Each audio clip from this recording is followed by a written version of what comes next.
हरिओम.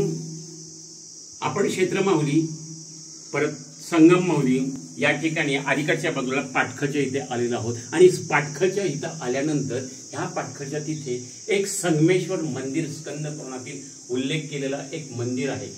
श्री संगमेश्वर मंदिराचे महत्व स्कंद पुराण या प्राचीन ग्रंथात नमूद केले आहे. ते पुढील प्रमाणे कृष्णा नदीची निर्मिती साक्षात ब्रह्मदेव यांनी केली असून यात विष्णू रूप आहे. तर वेण्णा नदी म्हणजे साक्षात दुर्जटी म्हणजे शंकराचा अवतार आहे. हे क्षेत्र कलियुगातही प्रयाग सम पवित्र आहे असे श्री गणेश यांनी म्हटले असून पापनाशक मोक्षधाम मनोकामना पूरक तसेच कन्या राशीत गुरु येतो. संगमी श्राद्ध शौर्य आणि शौर केल्यास पित्र अखंड तृप्त होतात. स्कंद पुराणातील अध्याय 18 मध्ये माघ महिन्यात कोणत्याही व्यक्तीने कृष्णा वेण्णा नदीच्या पवित्र संगमात 30 दिवस रोज सकाळी किंवा संध्याकाळी स्नान करून श्री संगमेश्वर महादेवास जलाभिषेक करून आपली मनोकामना पूर्ण होण्यासाठी पूजा पाठ केल्यास मनोकामना तर पूर्ण होतातच, परंतु पूर्ण मनुष्य देह पापमुक्त होतो. जसे पापमुक्तीसाठी काशीला जाऊन स्नान केल्याने पापमुक्ती मिळते तशीच पापमुक्ती संगमेश्वर महादेवाच्या दर्शनाने होते.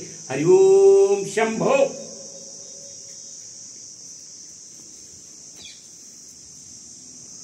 शंभो.